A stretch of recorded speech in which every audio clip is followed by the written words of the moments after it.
Okay, so new video. Let me close my door first before I start. So in the last video, I talked about using the SP into Ableton. You can do that with either one. Right now I'm currently using the OP as a controller, MIDI controller, but I can plug it in and go, or even go straight in, or whatever I want to do. I have the SP going straight in and I'm using it, but I'm not using it as the output. The output is going from this cable to my speakers. So like I'm working on this.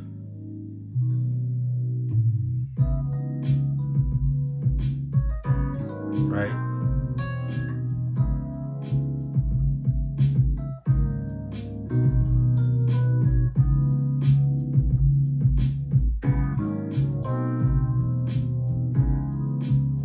Those drums were recorded from here into, here, I'll turn this on so you can hear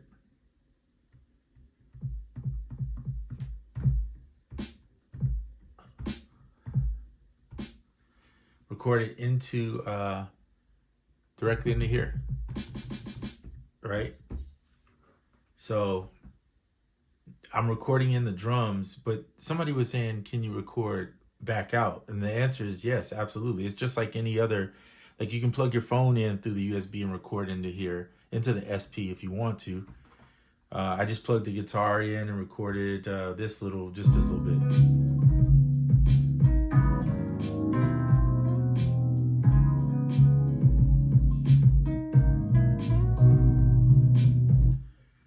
Through here to there, or if you want to go the opposite way. Now, what you can't do and make it work is have them both running at the same time. It does not have a full loopback feature, in the sense that if you use the external out to record, it's going to feedback. It's just what it is. The OP1 does the same thing. I've tried other things. It just doesn't have that. They would have to build that into these systems. And to be honest, I'm with you. I don't know why they don't do it to make it a full DAW. If it's an interface, I should be able to record out and record back in without having feedback and without having the metronome record at the same time. So that's the biggest issue. It's not that you couldn't do it, but it's going to bleed into the sound. So for instance, if I change the out here, let's say I want to go, I could plug in, where's the cable here? I could plug the OP1 into here, or even if I don't want to, let's not even do that because we don't have to plug there. You've seen that in videos. All right, look, I can take, let's say I want to record these chords in. I'm going to solo out these chords and just play this one little section here. Command L, just loop that section. So I want to play that section into the SP. You can definitely do that. So if you can see my SP right there, yeah? Okay. So all I gotta do is hit record.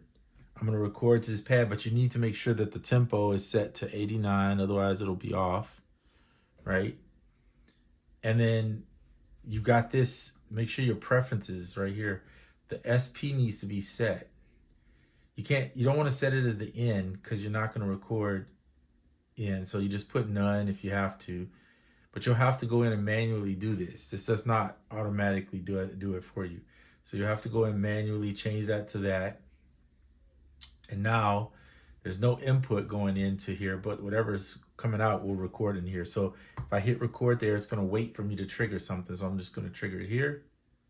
Oops, I press that, we're gonna trigger there. And it's recording in, you can't hear it though, right?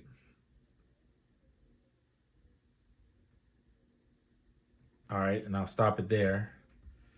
And the reason you can't hear is because the speaker is going to that. I would have to set the speakers out. I don't have additional speakers.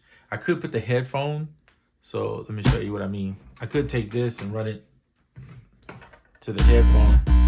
And boy, is that loud. Sorry about that. Run it there. And now you can.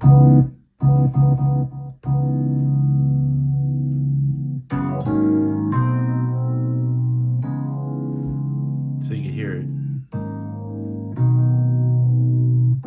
All right, and then because I always tell you, and I say this every video, make sure if you're gonna record into here, or even Koala, let it play to the beginning of the next back again, right to that first part, and then you can chop it like so.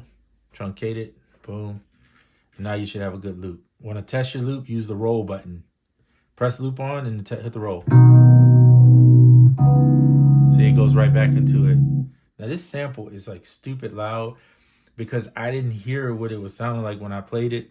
So, and I don't think I can decrease it unless I resample it, I guess, at a lower volume. Maybe I can do that. Let's see. I'm not even going to try that. I could re-record it or something and just turn the volume down. But I'll be honest, I didn't hear it, so I didn't know what the volume was coming out. So it is what it is at this moment. Just have to hit it lighter.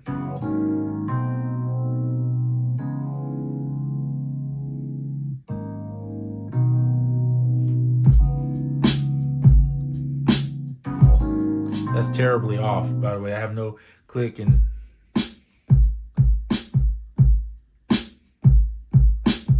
so if you're wondering, can you do it? Yes, you can. That's a fact. I'll try to answer any of your other questions. When it comes to syncing though, did I do this wrong? So that's at 89, right? So when you go out of the pattern, you're gonna have to go into tap tempo, make sure this is set to 89 on this bank or else it'll be off. Go into here, and I think these were just some drums I did. We'll get rid of those. And then you can record into here.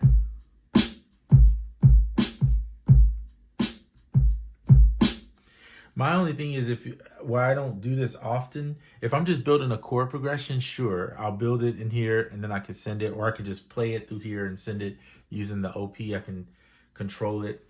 But my only thing is, by the time I go back to here and then come back, it kind of feels like it defeats the purpose. But I guess if your mentality is, hey, can I use the effect on there like the 303, like I have one that just has the 303 vinyl sim. But I usually add that to the master more than I do at the end.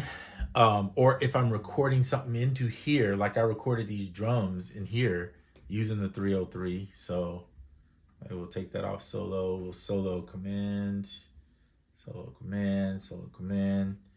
And then let's loop out just these drums.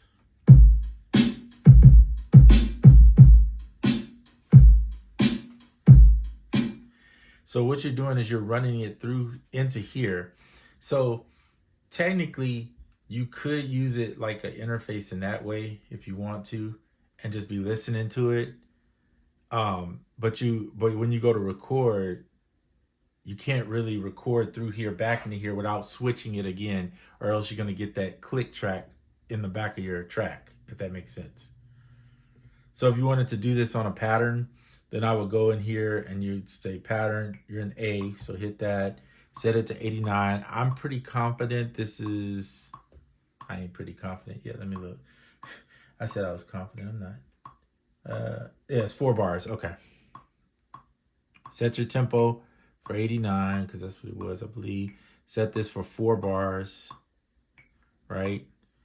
And then use the TRX so that you can just place the spot where you need it. So hit the record. All right, I would turn that velocity down to maybe like 50 or 40 even, because this one's pretty loud. Hit sub pad, press that button, and then put it in at 40. That may be too loud. But that's really loud. I'm gonna go with, I recorded it too loud in, but this whatever. All right, I'm gonna go 30. So I put it in, it's gonna carry over the 4 bars, it'll automatically loop. There you go. Right, now you could say, all right, copy, stop that pattern, and you could go in and record your drums if you wanted to. So you could hit record, press this one. You could do the TRX if you don't want to drum it in, or you could drum it in if you feel confident enough. I'm gonna put the snares in, and then I'll do the hats and the kicks the other way. So we'll leave TRX on rather, hit record, and I'm gonna put the snares in at about, well, they'll go in a little higher, about 60, 70.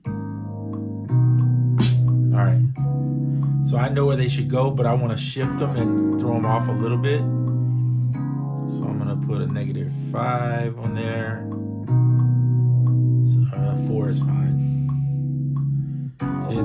plug them in. Oh, not that one. Then you have to go through each one.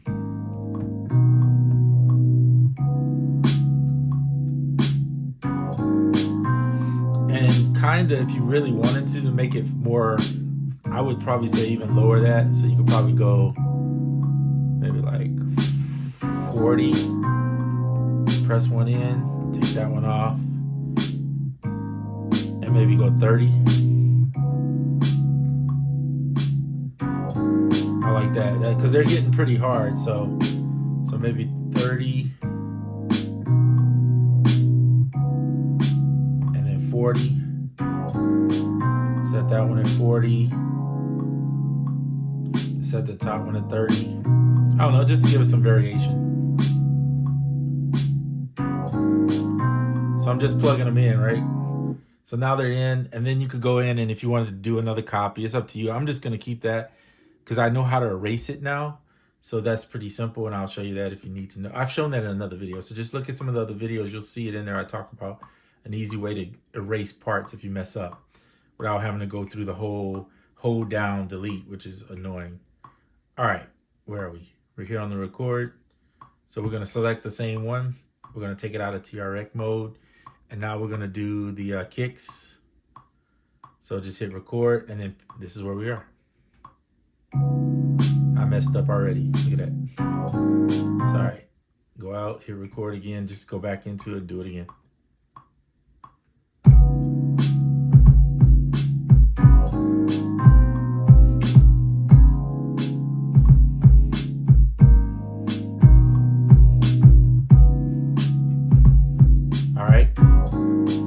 To go in rehearsal mode, I'm going to do the hat to out the grid. I got to take it off record now. Ready?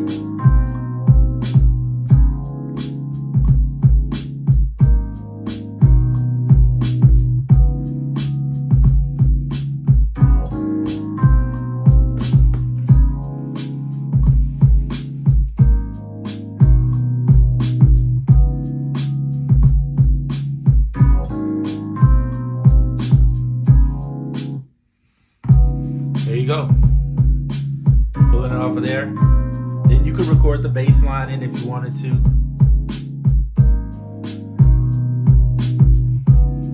So if I'm gonna do my bass line, I'm gonna go up to I'm still in pattern mode. I'm gonna go to pattern edit.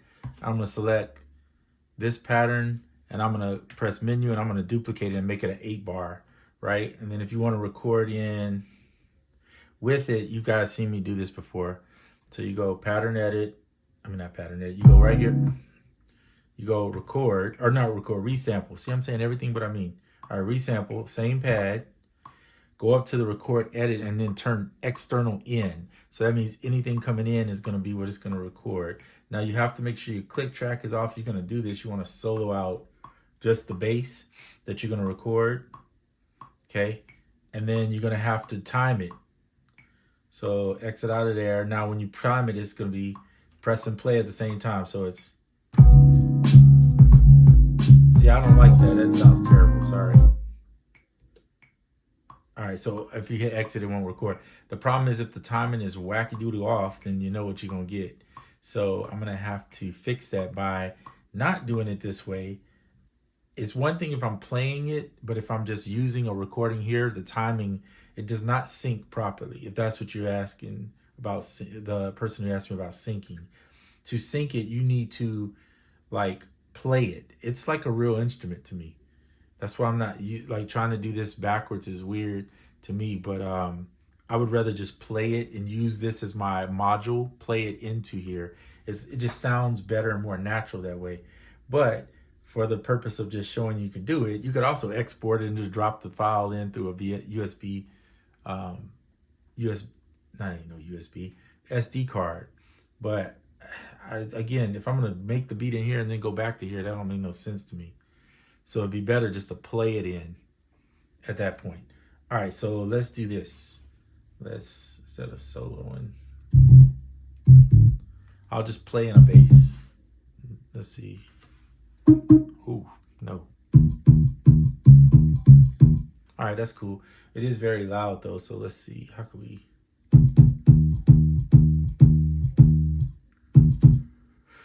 Let's turn it down. All right.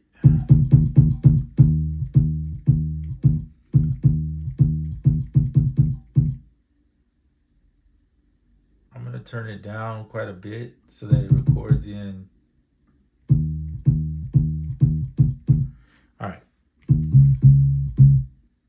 So let me practice it.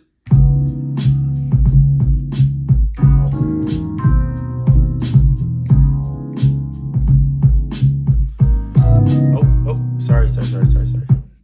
So why I don't want to do that is because right now is because that kick is pumping. And the one thing that I don't like about the SP is there is no side chaining for this. So it's not like when I put this in, I'm guaranteed that the bass is gonna, it has to be on, right? Because if it sits wrong, it's not gonna sound right.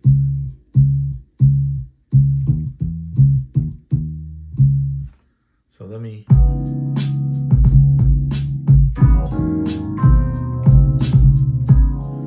Man, that kick is hitting.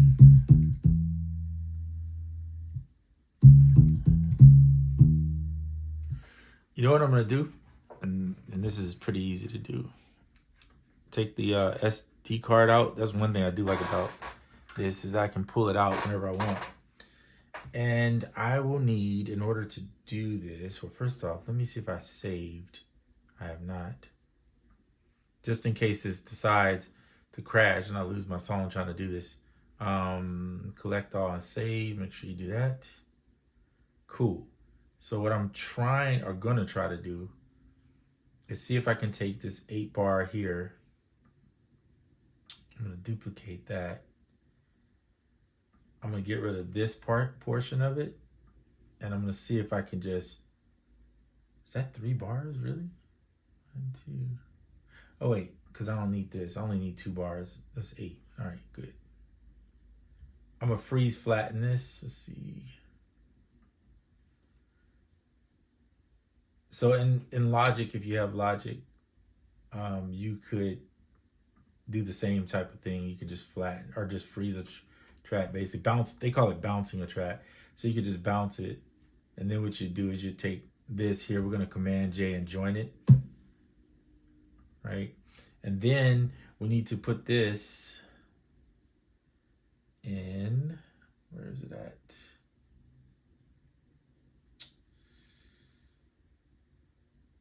Show in the browser. Show in the browser. Okay, so there it is. It's a WAV file bass. All right. So what we're gonna do, I think that's the whole file, is we're gonna pop. I'm gonna have to probably rename it when I put it on here because sometimes they won't accept all files. Happens more often than not. Unfortunately, I have to pull that out. I lose my stuff. Yikes. I save my tracks to this, so that's why this is kind of a bad move. Let me go back in it. File, let's save again. Collect and save, okay. I just want to make sure I don't lose it. This is going to be a challenge. So I have a backup plan. This is basically I think I showed this on this is a great device here. I'll take it off so you can see it too. Has USB-C, regular USB, and then it has the one where you can use your phone. So I can transfer files from pretty much everything, any device basically. I have one USB-C slot over here. Let's see if there's a way I can slide that in. Allow. And then we got to find where this is. So let's do, should be, where was it? Show in browser. There we go. And then that one is down here for the SP. And what we're going to do is I'm going to just put it in this sample. I'm just going to put it in this folder. So let's see if we can, where'd it go? Let's see if we can just drag this bass over. Okay, cool. So I'm gonna drag it over and I'm gonna rename it because sometimes it will not,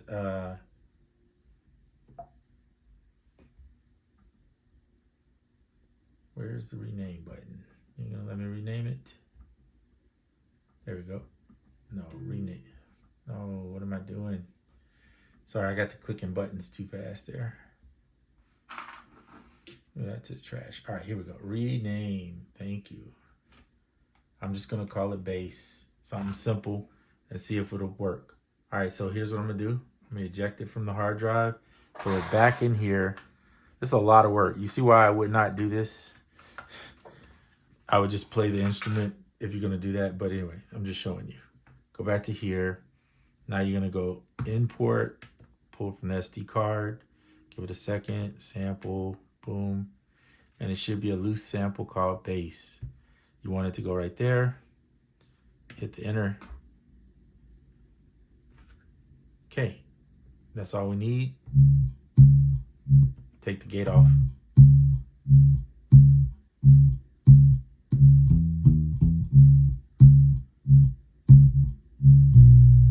Sounds terrible. I don't know why it doesn't sound like, and I think it's partly because I have a, whatever. It is what it is. All right, let's plug it into the track and see how it sounds. So we'll hit record, go here, TRX, right? Hit record again, select the bass, and I'm gonna put the bass at a maybe like 40. I don't want it to be too loud. All right.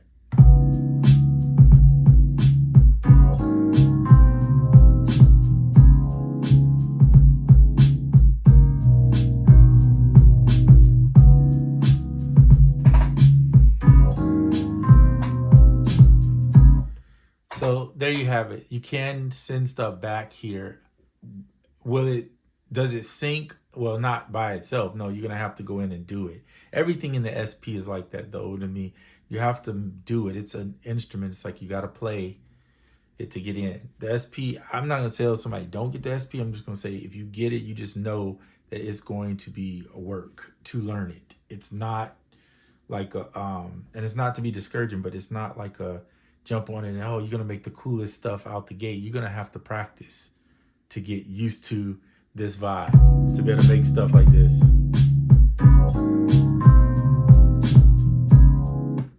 Right? And maybe that crash in there that's sounding really weird. So then this is how I do it. So I go pattern, since I got it here. We'll go pattern, edit. I'll select this pattern and I'm gonna go in and hit delete. And then it's gonna show me everything that's in the pattern is in blue. And this is the one. I'm gonna take it out. And then I'm gonna hit execute. Now it's out of that pattern, so.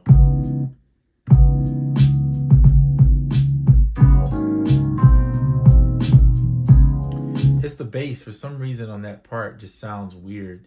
And when it's funny because when I hear it in the in here, I don't feel like it hits like that. So let me see. What is it doing? It's causing it to sound that way. Because I see it in here. I think this is it right here. Let me, oh, weird. There's a little spot right there, and I don't know why that's showing up in this track. I don't know if it's like a glitch.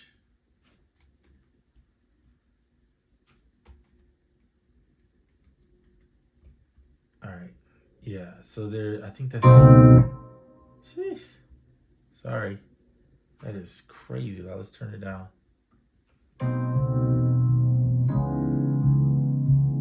Let me unmute, turn that off.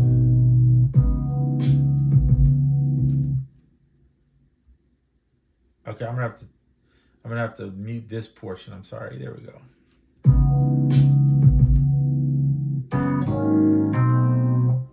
Why is it stopping in the middle of a track? Too much going on. Okay, that's the end of this video. I don't want to mess up what I've already created. I'm gonna actually delete this just because I don't know what it's doing. And if I can figure it out, I will later. And it's not important really, because I was just showing you that you can record from here to here and back. It's just a hassle to me, is really what it is. I think this is better going into something recording than it is trying to send something back in it, unless you do it strategically, where maybe you play the item in there, like, or you bring the samples in all at once and then just play them that way. But I don't know. Like for me, I think I would just rather, at that point, I'd just rather record in the DAW and just use this as my drum machine sampler, or build the track in here. Now I have done that, where I built the track solely in here and then send it to there. That works actually really well. I'm hoping that someday we'll be able to get, like maybe as an SP owner, they would give these same effects in a VST, where you could, even like people that don't own it would have to buy the VST if they just wanted the effects, but people that own it maybe get the VST, so we could just use some of the 303 vinyl sims in Ableton or whatever, because I know I have that now with the MPC stuff, which was kind of cool, being able to purchase it. They gave you the VST with it, which is kind of nice. And I see a lot of companies starting to do VSTs for their instruments, which is nice too, especially since everything's digital anyway. It's not like it's, the stuff is all digital. So anyway, yeah, cool stuff. I probably went way over time on this video. Wasn't planning on doing 30 minutes almost. It's 20, we're at 27 now. But yeah, it's a cool feature to have. I like it for this putting them drums in. You can use the OP1 into the SP, and then create that way, which is fun too. That's one thing I'm working on. I'll show you in another video. So this video isn't over 30 minutes. I'm learning to take one-shot bass samples from packs that I like, and then just put them in the OP as my bass. So it's kind of nice for simple bassline recording. I think the OP1 does not shine with bass, and the drums are okay. I think it shines as a synthesizer, is where it shines at, if you ask me personally. Some people may feel it can do everything, but that's where it shines to me. So anyway, that's the end of this video, and I'll see you on the next one. I'm out.